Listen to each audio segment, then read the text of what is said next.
Because whatever reason there wasn't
Welcome to the Chicago Architecture Center. As one of the largest nonprofit cultural organizations in Chicago, we share the stories of the city's architecture with more than 500,000 guests and students annually. Our mission is to inspire people to discover why design matters. We do this through youth education, including teen cohorts, girls build camps, engineering fest, and field trips.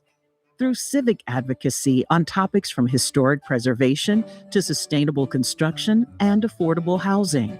Through discussions and workshops which empower citizens to become part of the conversation around the built environment. Through exhibitions at our Riverfront Center that inform and inspire. And through architecture festivals, including Open House Chicago. And of course, through our world-famous tours, by boat, bus, train, or foot.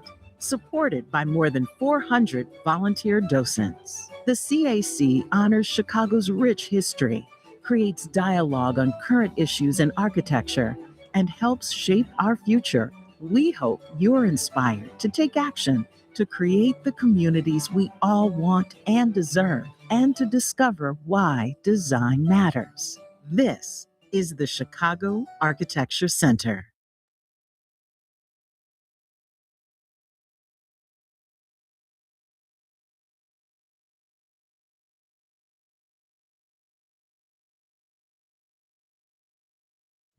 Good morning, everybody.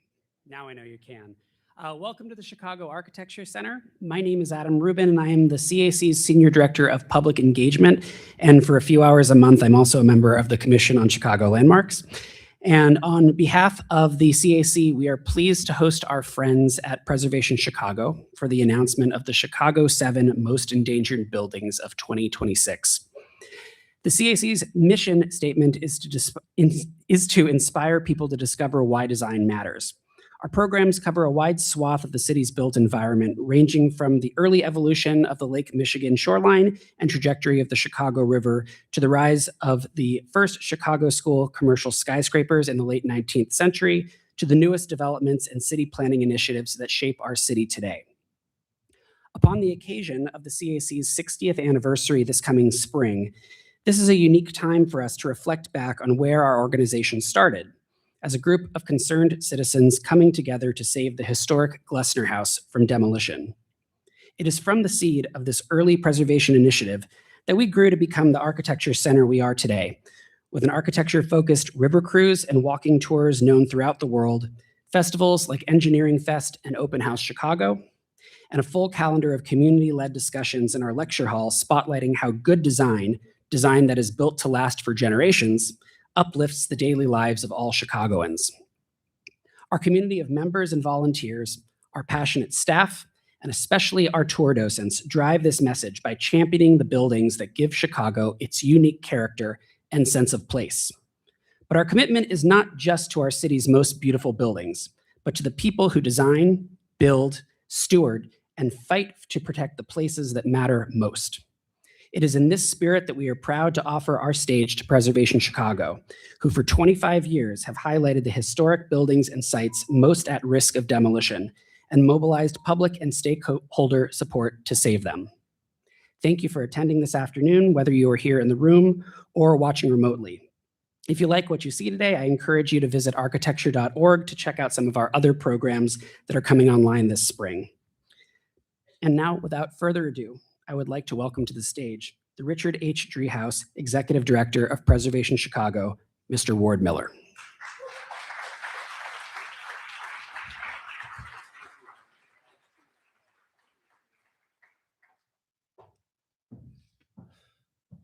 Well, good afternoon, everyone, and thank you, Adam, for that wonderful introduction. I'm Ward Miller. As mentioned, I'm the Richard H. Driehaus Executive Director of the nonprofit organization Preservation Chicago. We welcome you both in person and online, and I understand we're having some live streaming issues, which is unfortunate, but to all present here today in the auditorium at the Chicago Architecture Center, as well as those that can see us online, we want to welcome you. This is our 25th year, as Adam just mentioned. 24 years of, for 25 years of operation, 24 years of announcing our Chicago 7 Most Endangered Buildings program, and that is really one of our largest audiences throughout the year. And we're really honored to say that with the exception of the little snafu, we had over 570 people registered for today, 150 in the hall and over 420 online. So hopefully we can adjust that issue. For 25 years, we've been working in tandem with our preservation partners and all of you to recognize and protect buildings of great merit, architecturally, historically, culturally, and to also engage in protecting our historic built environment, while also building upon those values and cornerstones to grow a healthy community. And in honor of our 25th anniversary, we hope to kick off the year with a number of tours and programs and lectures that many of you will be invited to. So we wanted to let you be aware of that. We also, as I mentioned, this is our 24th year of presenting our Chicago 7 Most Endangered program, highlighting and spotlighting buildings facing an uncertain future in Chicago and providing this in a public forum, which we feel is so important.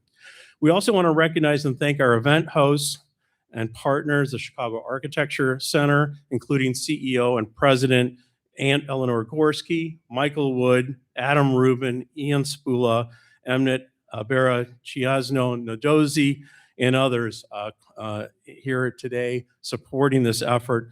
We couldn't do the important work that without the support of many foundations and individuals and donors much like yourselves, as we offer our work all pro bono. With that said, we'd like to acknowledge the following foundations and donors that include the following: the Richard H. Driehaus Foundation, the Alpha Wood Foundation Chicago, the Mary Ellen De Matteo Foundation, the Tawani Foundation, the Reva and David Logan Foundation, the Arthur C. Nielsen Jr. Family Charitable Trust, the Lake Effect Fund in honor of Gertrude Lemp-Kurbis, and the Lemp-Kurbis Trust. We want to thank all of you for your support, and for those foundation supports.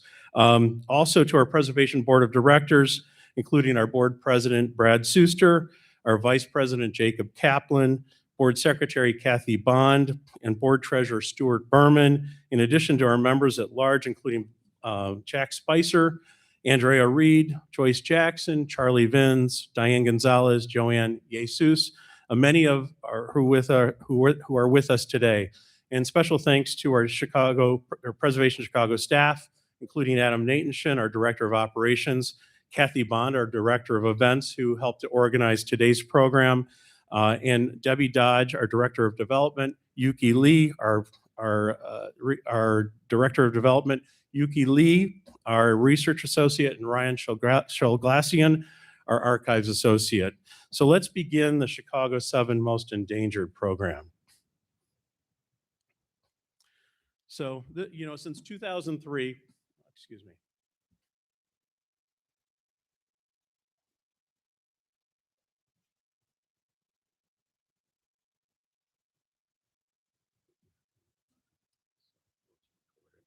We're still having some technical problems on YouTube.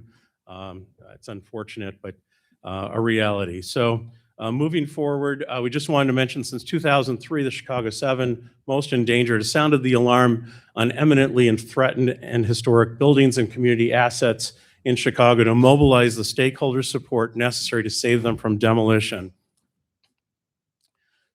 And to honor our 25th year, we wanted to share with you some of our highlights. These are two buildings on State Street, the 16-story Century Building, the 22-story Consumers Building. These are owned by the General Services Administration, or GSA. Many of us realize that these were threatened with demolition, and a $52 million congressional U.S. earmark to demolish them. Were you live? Thank you.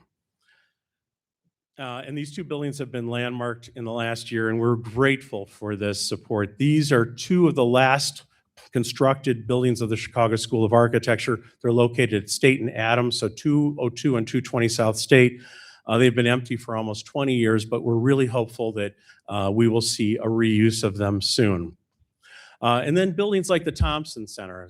This was one of our Chicago 7 for 4 years straight, and we had been working on this with some of our preservation partners for more than a decade. But this building is now being repurposed by Google with a developer team that is really fantastic, and the building is being revisioned. However, it's really amazing that we still have it, because this had the potential of being another Block 37 for a number of years, and this will now be Google's Midwest headquarters. It's saving the general shape of the building, the plaza, and the 17-story atrium, which is really an amazing space. And then places like St. Adalbert Catholic Church. This was closed by the Archdiocese a number of years ago, and we have, it was a Chicago 7 most endangered for 4 years. We'd been working with the community preservation partners, the Archdiocese of Chicago, for almost a decade, but we finally got this building landmarked, and we actually had the consent of the Archdiocese to finally landmark this building, which is so important to the Polish and Latinx communities of Chicago. And when this was before the Commission on Chicago Landmarks in the City Council chambers, I want you to know there was not one available seat. That's how many people really thought this was such an important structure to their life, their livelihood, and their history. And then some other quick saves. This is at Chicago Union Station. As you recall, they were going to add a very tall building on top of this long ago, and then the most recent iteration was a 7-story building.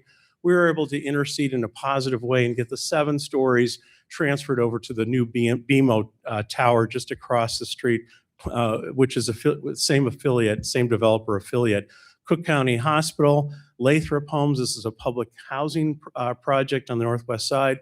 Rosenwald Apartments on 47th Street, the Chicago Motor Club building, Metropolitan Church are just a few of the highlights, along with the Lou Palmer Mansion, the Laramie State Bank, the Warner Brothers Storage Building, Aguda Sahim Synagogue, the warehouse where house music was born, and the Rotunda building at O'Hare Airport, designed by Gertrude Kurbis, who was a woman architect facing incredible challenges and designed this incredible round building with so many functions. It's still a remarkable structure that will be saved as part of O'Hare's expansion.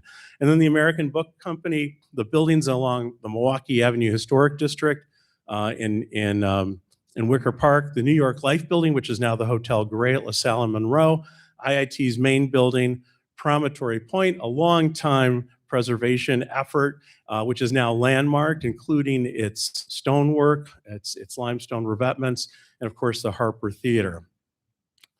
So we want to begin our new Chicago 7 list today, and believe it or not, there's more than 7. It's a 7 plus 1, and we have a thematic district, so we might actually be celebrating 25 buildings for 25 years.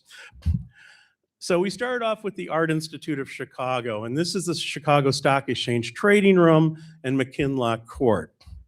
And as many of you know in this room, this was a building that really reignited the preservation movement in Chicago with its demolition in 1972. Of course, the idea of protesting the demolition of a historic building and putting that in the public eye really occurred in 1960-61 with the demolition of Adler and Sullivan's Schiller Building, later known as the Garrick Building and Theater. And then 10 years later, this building was threatened with demolition. And its demolition, its threat of demolition started many of our partner organizations, including Landmarks Illinois, and later on Preservation Chicago. So what's the deal here? This room was deconstructed from 30 North LaSalle, the old Chicago Stock Exchange building, and it was moved over to the Art Institute beginning in 1972. This building was salvaged as the trading room and the building were being demolished. There was a commitment from the Art Institute and its trustees and board members to accept this building as part of a bicentennial building to honor in addition to the Art Institute of Chicago. And unfortunately, the Art Institute is planning to expand, and they want to expand on this site, which threatens this room for the second time, which would really be a great tragedy. This really would undermine Chicago's efforts to protect its historic buildings, and it's really an opportunity to come together and encourage other ways of expanding this museum, and particularly in the two railroad trenches that were the former Illinois Central Railroad. Currently Metro Electric lines run down there, along with the South Shore line. But remember, when the Art Institute first built Gonzalez Hall, that bridge that connects to the Art Institute in 1916, there were freight yards and freight cars that were also going through that space. Now that's been really reduced down to commuter railroads and a little executive highway, if you will, to take you from downtown to McCormick Place. We think this is the natural place to expand the Art Institute and its collections. So with that said, the Stock Exchange Trading Room is in the crosshairs of uncertainty and potential demolition. We've had several meetings with them, and just to share with you, last year, this was going to be one of our Chicago 7. We went to them, we talked to them, and it was determined that we should hold it for another year, this year, and gives time and space to have discussions and to encourage other ideas and plans.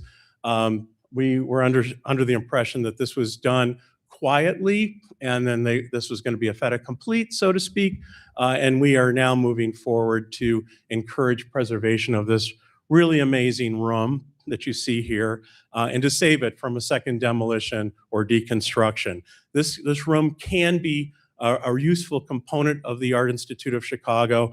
We're encouraging it to be landmarked along with the Stock Exchange Arch. There's portions of the Art Institute facing Michigan Avenue that are already in the Michigan Avenue Boulevard District, a Chicago landmark district, and we're encouraging that the Art Institute in its wholeness on its exterior and some significant interior spaces be protected from this kind of these rash moves, if you will.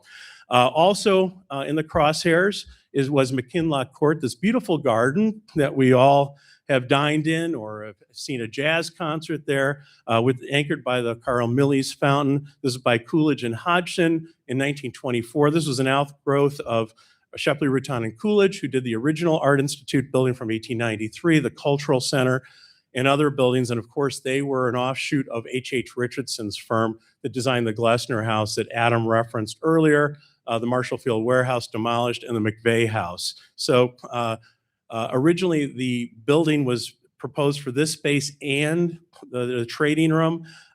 We now understand that they are deciding that maybe the space can continue being what it is, but we've seen some really terrible things happen with the Roger Brown House in the Lincoln Park neighborhood, where the Roger Brown studio and home and its collections were sold to a museum in Wisconsin. The building was put up for sale, and fortunately, groups of preservationists got together to landmark the building, but it was literally facing an uncertain future as well. So we really would like to see McKinlock Court and the Chicago Stock Exchange Trading Room both preserved. And I want to share with you that we are going to announce a change.org petition that'll be released tomorrow to encourage the preservation of the trading room and to be able to express to the Art Institute and all the stakeholders that this really is an important asset to Chicago and to the Art Institute, and it should remain in situ. More pictures of the garden at the Art Institute of Chicago over time. This is with the Walter Netsch addition that you see sort of on the second floor of the building with the Carl Milles Fountain. Really a beautiful space. That's really a respite from, seeing lots of art, beautiful exhibitions, reading lots of text. Our next Chicago 7 thank you. I think that's the only time we've ever had applause in this room for a Chicago 7 Most Endangered. So really a special time. So thank you all. Our next one is something you wouldn't expect to see. This is our Chicago Bridges and Tender Houses that are along the main channel of the Chicago River.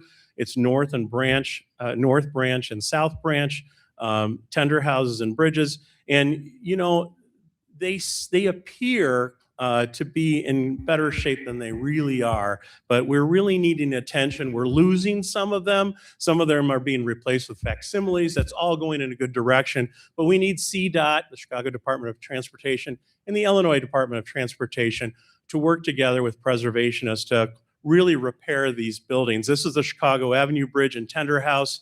This tender house is being demolished as we speak. And this is one of the first of them that were part of the City Beautiful movement. Before these buildings were constructed, these were more utilitarian structures, the tender houses and the bridges. And we in Chicago own the largest collection of bascule bridges in the nation and perhaps in the world. And here you can see one of my favorites, which is the LaSalle Street Bridge. And you can see the amount of damage and checking to the stone, and of course the lack of paint and maintenance. It's really tragic because these are sort of opening arms to welcome our visitors and our citizens to downtown Chicago and to all the neighborhoods around the city. And we're really seeing that these need to be cared for better. Here's one that's on the South Branch, and you can see the amount of deterioration that's going on here. So we really want to see these buildings protected. We want to see them landmarked, and we also want to see an investment in these structures. And of course, the Michigan Avenue Bridge, also known as the DuSable Bridge, is a landmark, as well as Cortlandt Avenue, which is being repaired as we speak. And those are the two landmark bridges, if you will. And these are iconic to Chicago. I just remember the United Airlines commercial where they would show all the bridges opening up, sort of welcoming people to Chicago. And here we are sort of letting an incredible resource be squandered. And even at the Michigan Avenue Bridge, you can see the amount of deterioration, lack of tuck pointing, the need for cleaning the stone. So we really want to encourage in a very positive way all parties to work together towards a good outcome here. Our next Chicago 7, is St. Mary's Church. This is in the Riverdale community of Chicago versus the Riverdale suburb of Chicago. And if you go any direction from this church, you end up in either Dalton or the Riverdale suburb. But this is a small community that's faced a lot of disinvestment over time, especially the last 50 years. And of course, this is the church and the school where our Pope, our first American Pope, who just happens to hail from Chicago, spent much of his youth and was very inspirational to him. And you can see, oh, forgive me. You can see that it's a really lovely church from the 1950s, but it actually dates, the congregation dates back to the 1890s. But here is St. Mary's, the Pope's Church at 137th Street in Leyden. And it was closed by the Archdiocese as part of a consolidation in 2011. And we're really happy to say that we have a really great relationship with the owner. This is an image I took. I couldn't resist putting it in. Papa Leo number 14 with an image. And this was drawn by a number of children who visited Joe Hall, the current owner. And Joe has got some amazing ideas and plans for this. But, it still faces a lot of challenge, several owners in between and years of vacancy and neglect, but a really wonderful church that could be so inspirational for this far, far south side community of Riverdale. And you could live in Chicago your whole life and, perhaps not even see this area because it is a corner of Chicago. But here you can see one of the holes in the roof. And then, this is the 1957 church with a hole in its roof. And you can see its vacancy in this image. But there are other buildings. There's 5 buildings and numerous additions that comprise this site. This is looking towards what would have been originally the front of the church or the altar. And then looking back towards the entry. And then an image of the art glass window with the statue of Mary and her veil peeking behind. And then this is one of the other buildings, and Joe Hall has committed to doing a lot of restoration work here, but there were some storms and some vandalism that came into play. This was the original 1917 church by Herman Gall. Gall did a lot of Catholic churches in Chicago, and this was a combination church school when it opened in 1917, 1918. And a little detail of what would have been the front entry to the building. And some other images. This has been the image that you saw from 1917 continues to be added on to, so it's almost like a telescoping of buildings. You have the 1917 building, 1918 building, and then you have this middle structure, if you will, with the bell tower, and for a while that was also the church, and then the church moved further to the south in 1957 with the iconic image you saw earlier. So we really want to see a reinvestment in this building, but Joe and people that are coming together really need everybody's help to make this a permanent shrine, an oratory. There are so many different possibilities for a church that has just come about in the last 9 or 10 months since Pope Leo was elected. And then we get into our Chicago labor union halls that we see around Chicago. And of course, Chicago was an amazing union town. You think of the Haymarket riots, you think of the 8-hour workday, you think of the Pullman strikes. So much labor history, union history is part of our city's fabric. And here's the Workers United Hall on Ashland Avenue near Van Buren. And this was for sale. It was listed for sale. It's an amazing structure. We really need to sort of honor and maybe even give these a landmark designation. Adam, I'm sure, is in the front row, is probably thinking you've got a lot of projects for us at DPD Landmarks and the Landmarks Commission.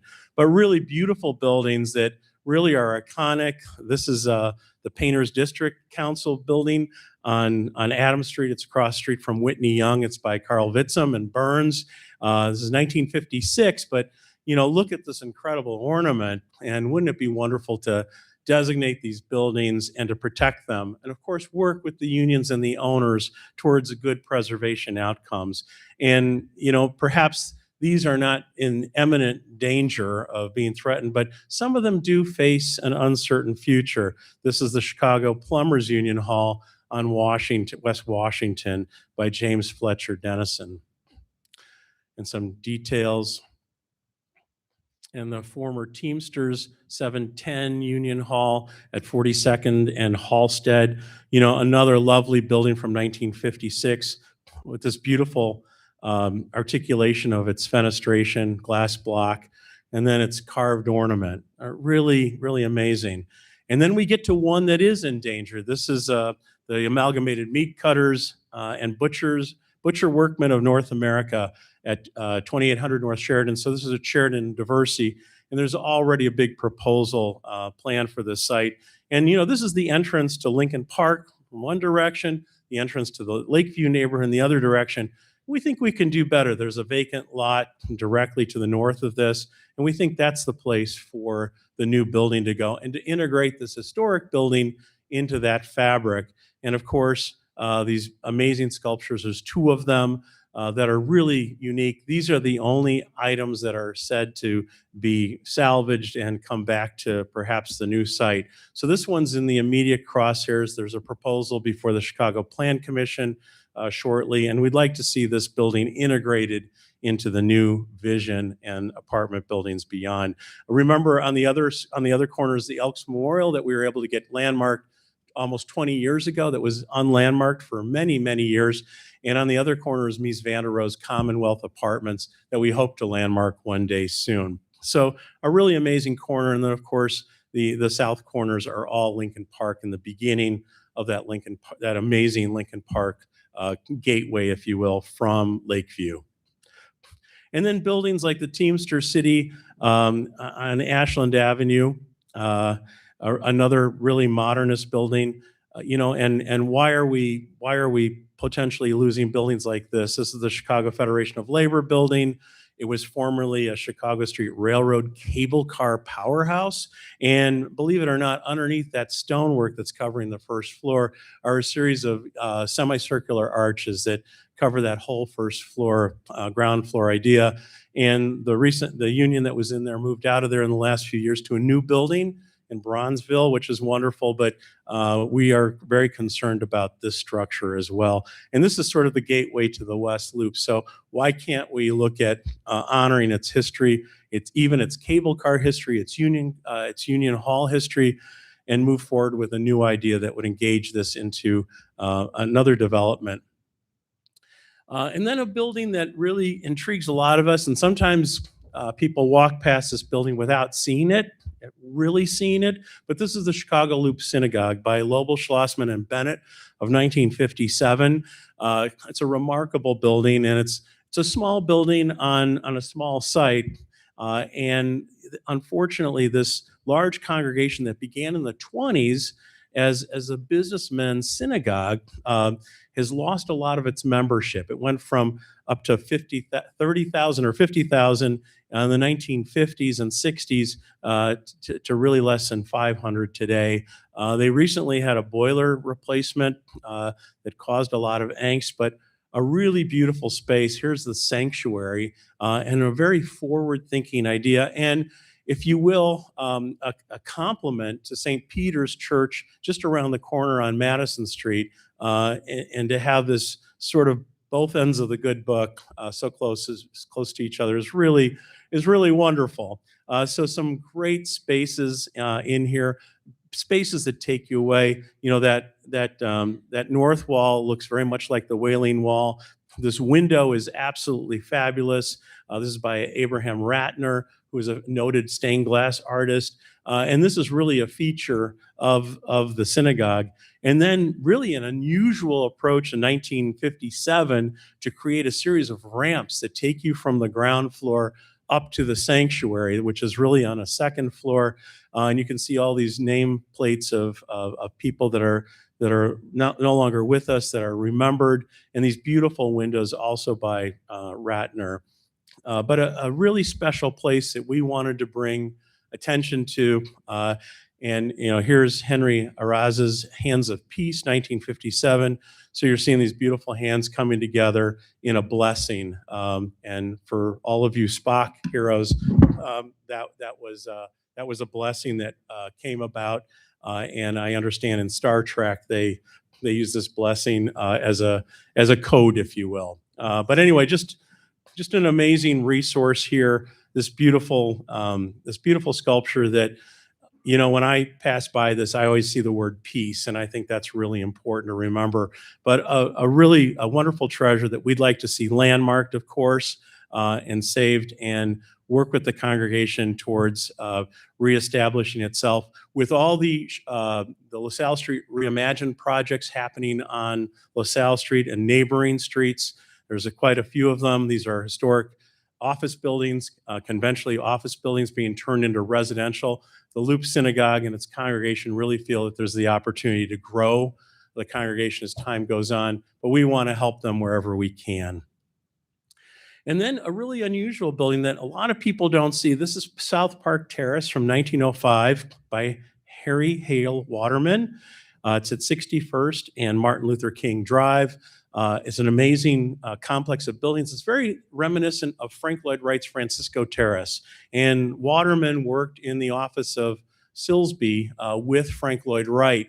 And you can see so many of the Wright influences in South Park Terrace. Unfortunately, the building has been sort of mismanaged, if you will.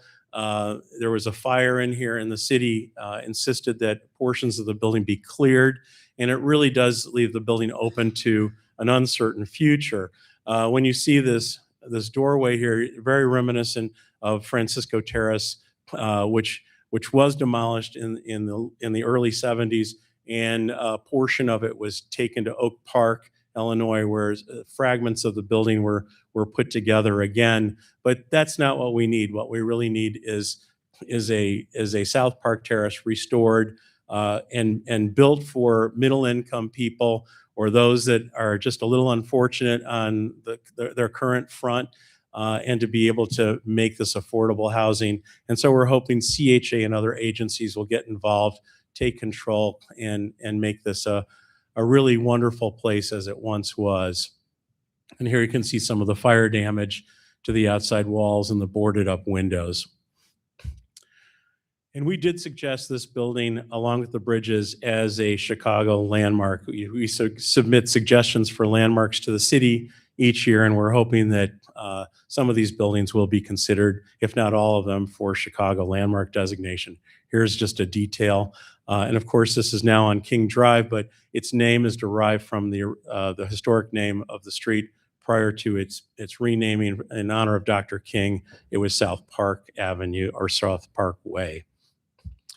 And then this is a really wonderful little building just in our midst. It's at Clark and Van Buren. This is the Yukon building from 1898. This is Halliburton and Roche. Halliburton and Roche gave us all these amazing structures from the Monadnock Building addition to the Old Colony Building, the Marquette Building, and many others. And they worked for the Brooks Brothers, not the clothing company, but the Brooks Brothers developers out of Boston, creating quite a few buildings that we consider our prime triple grade A landmarks in Chicago.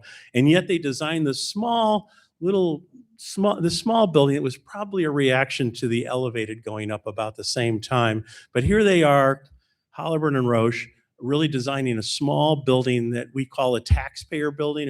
It just generated enough income so they would pay the taxes on the property and give you a little extra profit. But here's this building, probably the oldest taxpayer building in the city of Chicago, certainly in downtown Chicago, that's all glass and metal, and it's the glass area in proportion to the wall surface wall area is just incredible. So we'd really like to see this building reimagined. It's also part of an area that we dubbed Old Chinatown, because Chinatown as we know it was started here in this area. There's just a handful of buildings left. In the 1920s, there was an agreement to move it from the South Loop up to its current location at Wentworth and Cermak, originally 22nd Street.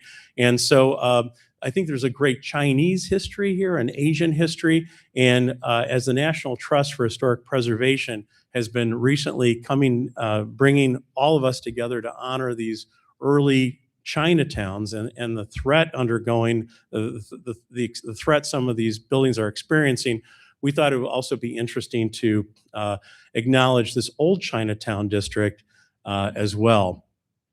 And you can see some of the beautiful ornament here. Some of the ornament has the Chicago municipal seal, the Chicago River splitting into two, its north and south branches from its main canal. But you can see how amazingly modern this is for 1898. And at the same time, Halliburton Roche was designing this building. And ironically, you're seeing the Metropolitan Correctional Center in its reflection here. Louis Sullivan was designing the first bays of what later became Carson Perry Scott and Company, originally Schlesinger and Mayer. And ironically, at the same time, they were also designing the Williams Building, which is where we're headquartered, all happening in 1898. So you can almost see these architects looking to one another and seeing what is progressive, stretching the limits of materials, glass, steel, all these ideas that were born in Chicago, primarily after the Chicago fire, and made Chicago America's city of architecture. And we see so much of that in the Yukon building, but a modest building. And some of you might know it for the Skyride Tap and Bonavino Italian restaurant, but we're hoping that somebody will come along and purchase this building and not demolish it, but instead restore it. Our last one, so this is our +1, is St. Mark Roman Catholic Church. This is in the Humboldt Park community. It's really an amazing Roman Catholic church that was unfortunately closed just in the last few years. It's by Barry and Kay from 1963. Barry and Kay did a lot of our sort of mid-century modern churches throughout the city. A lot of them have been closed or consolidated, but this is really an amazing church. It started off as a German church in the 1890s, and over time became really the center of the Puerto Rican community of Humboldt Park. And this is really a very interesting structure. Its plasticity, if you will, is amazing with all of these incredible forms. Look at this crowning, if you will, this finial on top of the building. Really remarkable. And it's part of a larger campus that's now for sale, including the church that you're seeing with the rounded corner in this picture from 1963. But you're also seeing a building next door from 1890, which is the rectory, and the school building from 1905. The school is now operated by a charter school, and the Archdiocese has taken it and separated it from the rest of the campus. But really a remarkable building when you see these images, and what a great cultural center, a community center this would make. And that's what the community really wants to see here, is this complex not developed for housing, but really to engage the community, to also create some green spaces around the church where you're seeing the parking lot. And they're very much in support of saving the charter school too, which was for a long time both it was the Catholic school of St. Mark's, but it was also on the lower level one of the original church buildings. So here's one of the entries from the side corner, and now you can see sort of the interior with the art glass windows. This is the altar, and this incredibly beautiful brickwork, and of course, a really unusual shape to the building. But this is probably the third or fourth church building on the site.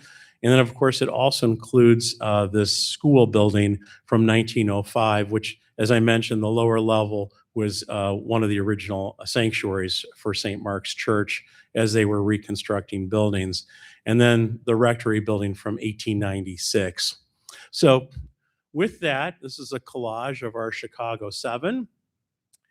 And just to remind everybody that once a Chicago 7, this is always a Chicago 7 till they're resolved, and hopefully resolved in a good preservation solution. And that these projects, sometimes one person's poor decision can take years, if not decades, to reverse. And that's really unfortunate. So by holding this program, we're hoping that we'll be able to engage with some sort of preservation, good preservation outcomes. We have a little video here just to remind you of what we just talked about, what was just presented. So bear with us for just a few minutes.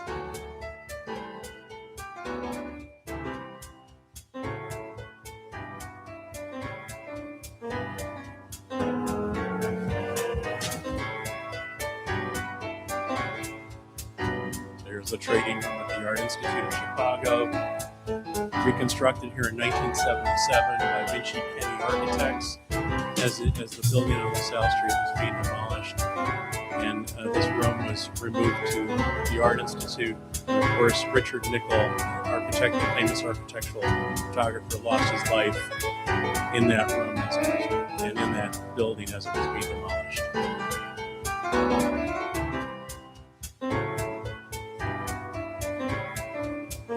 Just a selection of some of these bridges that really are in need of a lot of repairs, but really iconic to the city of Chicago. Gorgeous gateways to our neighborhoods, to the central city, and unfortunately languishing.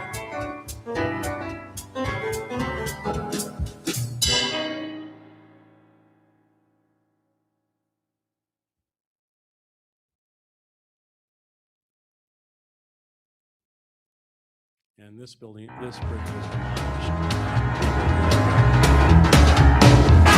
But you can see the deterioration that happens on even those in the heart of the loop.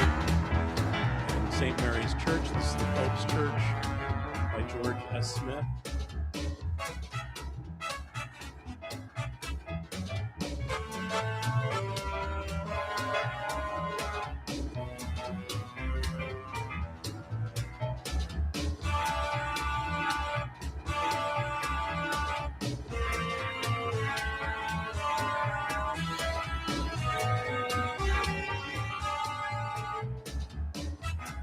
This was the church school combination building, later just the school building. And you can see all these telescoping additions on this site. A real opportunity to do something really special for the Riverdale community and as far as South Side.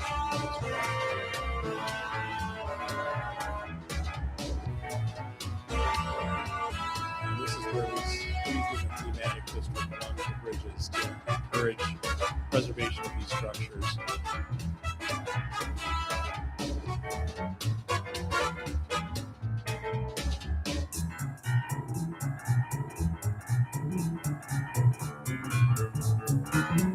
And then the union halls continuing. Some of these union halls are in our midst. This is one that was refashioned with an addition on top of it. Its murals were taken out and saved. It was a huge effort to save those murals, and maybe we could do a little better.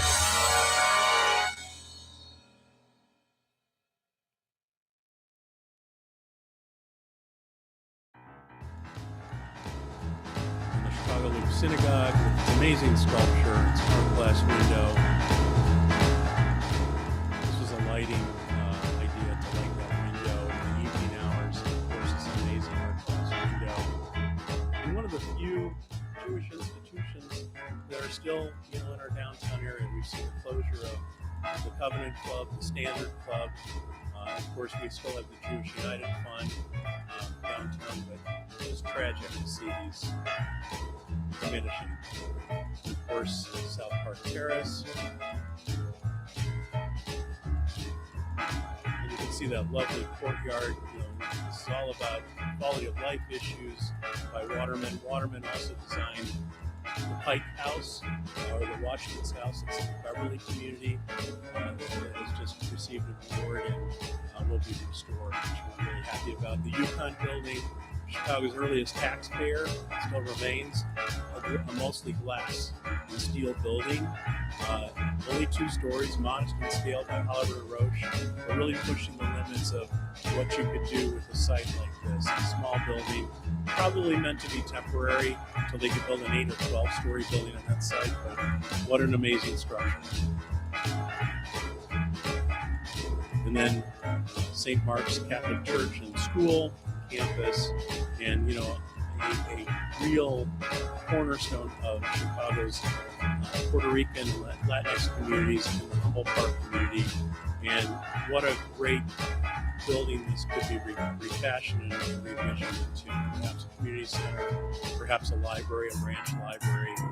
The community is very excited about the possibilities of all these structures. And then a collage of all of our Chicago sevens.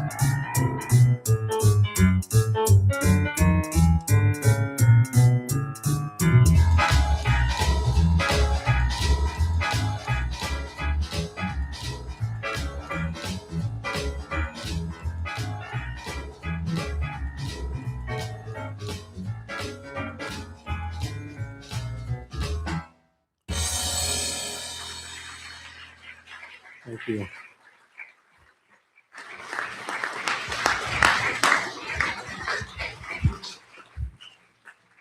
And I just want to take this opportunity to thank all of our photographers. You saw a whole litany of people that have volunteered their time and their services to document these buildings, and including Lee Bay, Kristen Brown, Sergei Krutsky, Chris Cullen, Maja Gulak, Lily Ma, Debbie Mercer, this guy named Ward Miller, I think I've heard of him somewhere, Eric Alex Rogers, and Bill Zabarin. We couldn't do this important work without all of your support. As I said, we do it all pro bono. We really rely on individual contributions, foundation contributions to support our 5-person staff. And we also want to encourage all of you to join our newsletter. Again, it's free. My wife tells me never to say this, but it's roughly 200 pages of information that is released monthly. It's called the Month in Review, so it comes out a week after the previous month is over. And if you go to preservationchicago.org, you'll find our newsletter, links to all of our sites here today, and want to thank you all for being here and being part of this program. Thank you so much.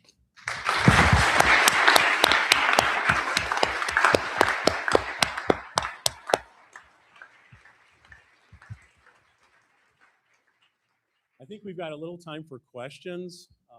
Ian Spula. We do indeed. We have about 10 minutes. Partner at CAC. Go Thanks, go Ward. get 'em.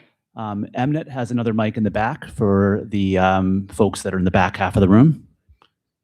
Have a question here. Thanks so much, Ward. That was fantastic. Could you clarify what it is the Art Institute is planning to do with that room? Sure. So we've been in talks with them for the last year. Again, I was mentioning that it was really one of our candidates for 2025.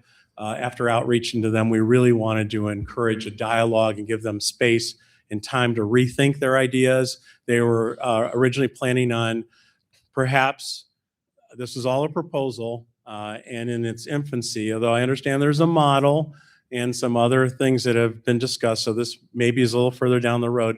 But originally when we met with them, they assumed that we were just there to protect the Chicago Stock Exchange trading room. But when we mentioned that McKinlock Court was also of interest and was also our Chicago 7 nominee, it was shared with us that that was going to be the site of their new addition in that beautiful courtyard, which is a respite from, you know, seeing all this wonderful art and reading labels and exhibitions, being part of all that.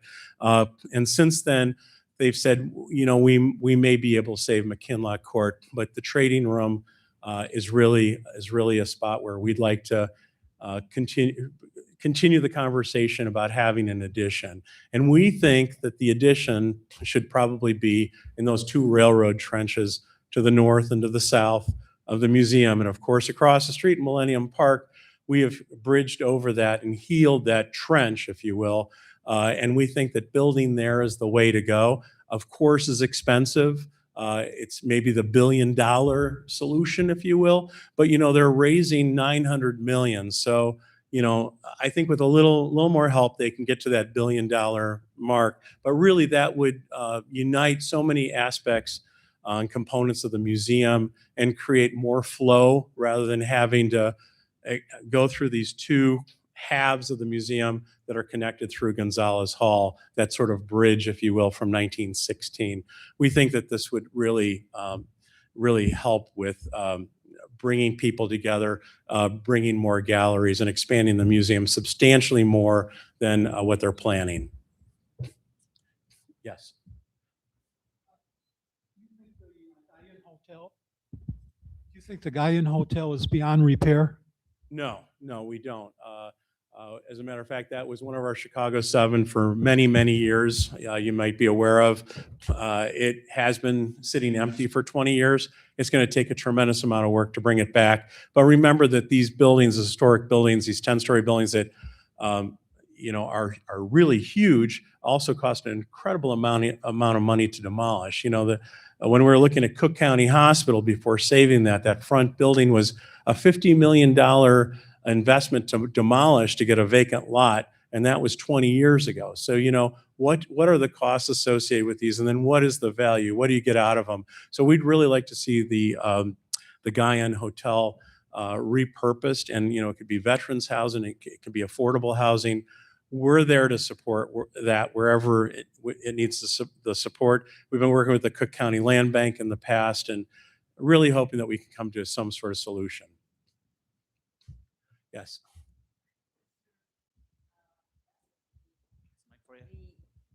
The clear commitment to the Art Institute, because I remember the section of the Art Institute that was destroyed to make the modern wing. That was where the old Goodman Theater was. Correct. And there was beautiful stained glass and beautiful marquetry and everything that was beautiful, and was destroyed into a plain modern square.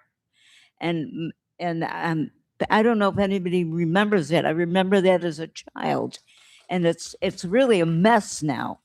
And if you had pictures of what the old piece was, where the Goodman and the stained glass and the marquetry and the sculptures were immediately destroyed without asking anybody about it. And I'm concerned about the Art Institute's good faith, because what they destroyed was really a tragedy. No, we agree with you on the Goodman Theater. That was one of our most endangered buildings some time ago, and we thought they could have worked around the Goodman. We understand that's in the past now. We do remember. It's unfortunate that they're looking at maybe removing more buildings, maybe affecting some of the gardens.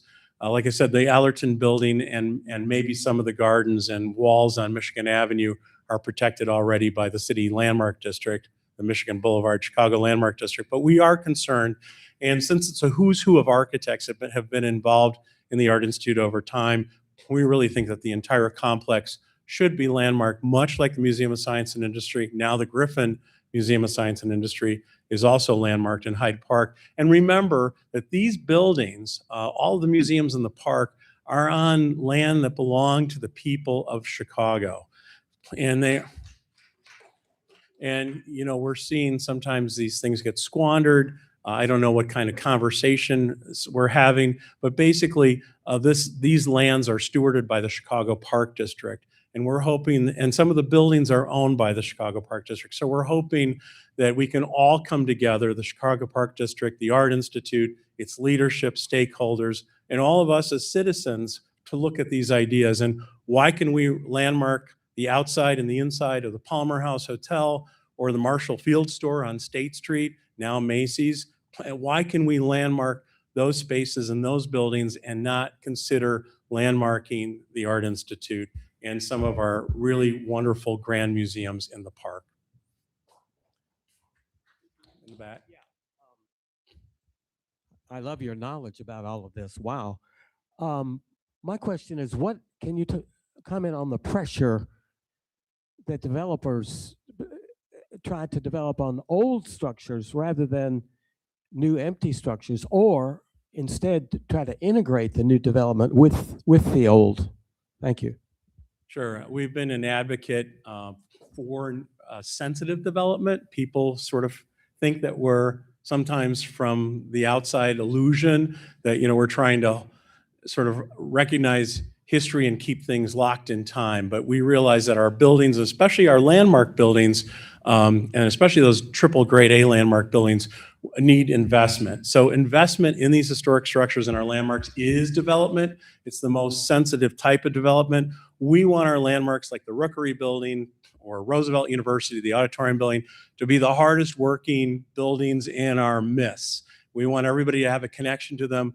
When you say that Carson Perry Scott Store or any of our legacy landmark buildings, the Marquette Building and whatnot, Monadnock Building, we want everyone to be able to say, I know that building. I've had experiences. I know how wonderful it is. I know how important it is to the city of Chicago and to all of us. And when, this is a personal idea, but when buildings become a landmark, I believe by ordinance, we all have a stake in them and we all have an ownership in them. And I'm very proud when I can stand up at a landmark commission meeting and say, we at Preservation Chicago support this landmark designation because it now is a building by ordinance and theory that belongs to all of us that we all share. And I think that's a beautiful story.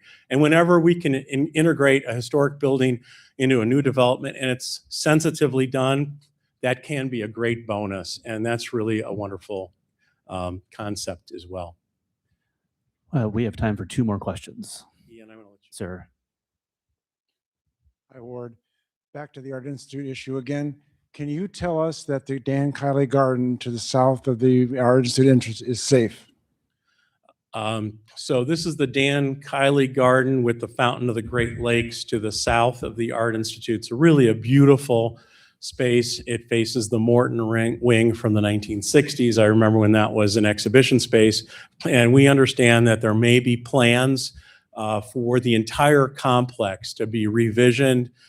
We don't know this for a fact, but several buildings could be, or there's conversation, shall we say, of a proposal that could replace many of these special spaces and buildings. And we want to encourage that the Art Institute instead grow into these 2 scars, if you will, the 2 railroad trenches that are 20 or 30 feet below our current grade, and really build over those spaces as they did in Millennium Park. And of course, they have a bridge connecting Millennium Park to the upper floors of the modern wing at the Art Institute to connect its restaurants. So why not continue that flow and encourage the expansion of the museum rather than in these other spaces?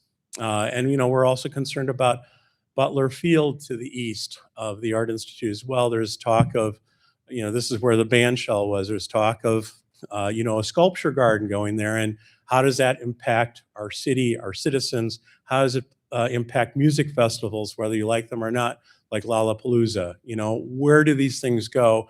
And why aren't we having broad, transparent conversations in the public realm about how our parks and how our museums function and expand? And we're all about allowing these institutions, these marvelous institutions, to expand. But I think they have to be done carefully, methodically, and with the general public.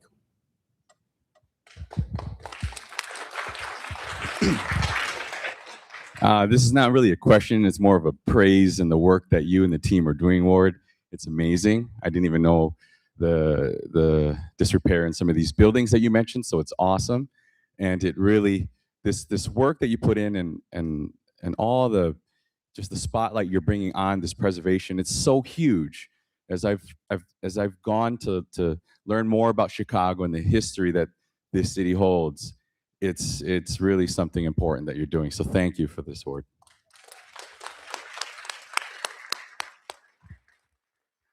Tom, I just want to thank you, your associates, your partners, your company for your investment in some of our most important downtown Chicago buildings that have suffered dramatically from COVID, the COVID fallout, and thank you for all that you do for our city.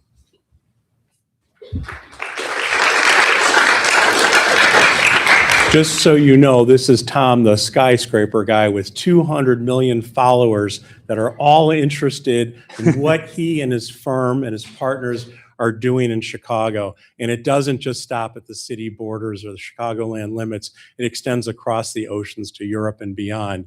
So thank you so much for spotlighting Chicago and for your commitment to so many of our downtown buildings. Thank you, Tom.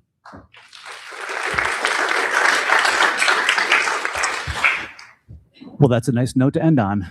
Let's hear it again for Ward. Thank you.